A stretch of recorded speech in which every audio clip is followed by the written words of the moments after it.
When Edgar Allan Poe died of drink and despair in Baltimore in 1849, all that remained of him was an old coat, some unpaid bills, and some of the most feverish, compelling, and horrific literature in the English language.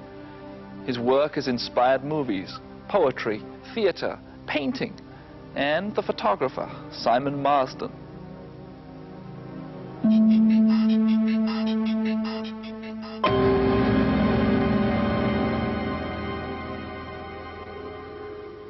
All that we see or seem is but a dream within a dream.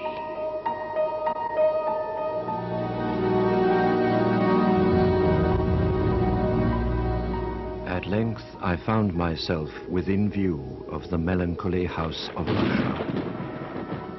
I know not how it was, but with the first glimpse of the building, a sense of insufferable gloom pervaded my spirit. I looked upon the scene before me, upon the mere house and the simple landscape features of the domain, upon the bleak walls, upon the vacant eye-like windows, upon a few rank sedges and upon a few trunks of decayed trees, with an utter depression of soul.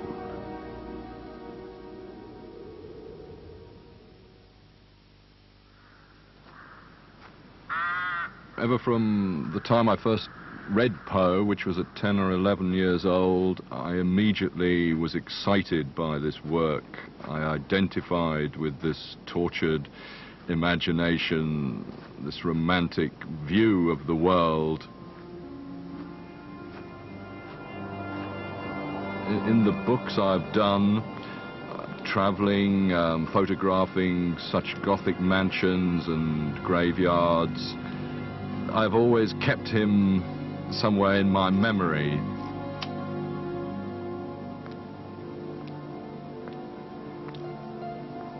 The strange thing was that when I was asked to illustrate a book of Poe's works, I found that I already had most of the pictures.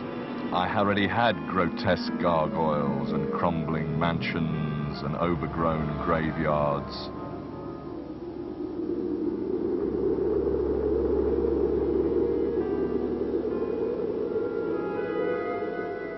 I only really had to take maybe 4 or 5 more to complete the book.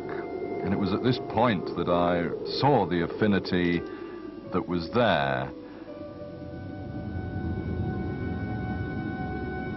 I purchased and put in some repair an abbey in one of the wildest and gloomiest parts of England. The gloomy and dreary grandeur of the building, the almost savage aspect of the domain, the many melancholy and time-honored memories connected with both, had much in unison with the feelings of utter abandonment which had driven me into that remote and unsocial region of the country.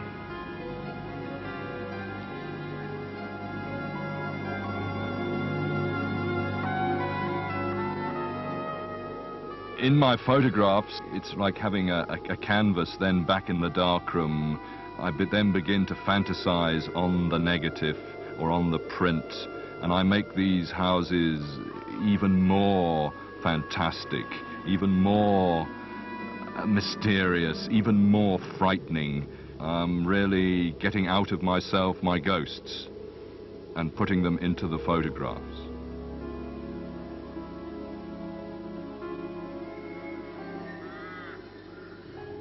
At almost exactly the same time as I first read Poe, I was sent to a monastic boarding school in Yorkshire, and I distinctly remember I would always pass by Allerton Park, this dark, forbidding house in the distance with its tall towers and its just air of mystery and doom.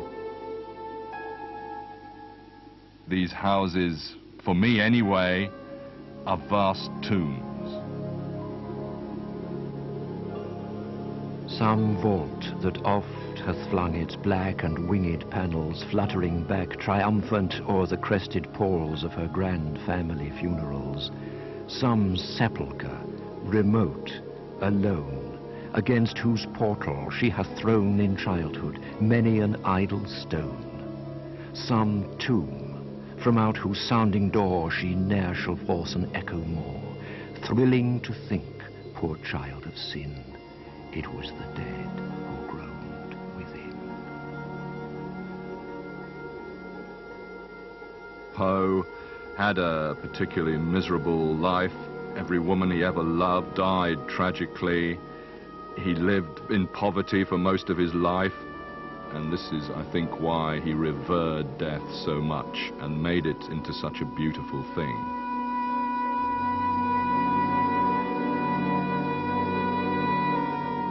Obviously, it was a release for him, but it was also part of a cry for help, to talk about death in such a way.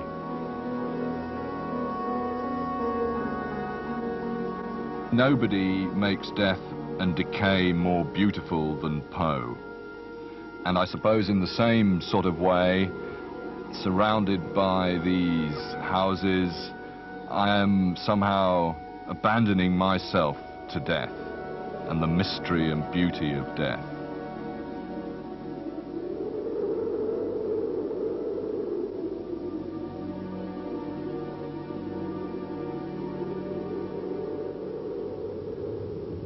Thank heaven, the crisis, the danger is past, and the lingering illness is over at last, and the fever called living is conquered.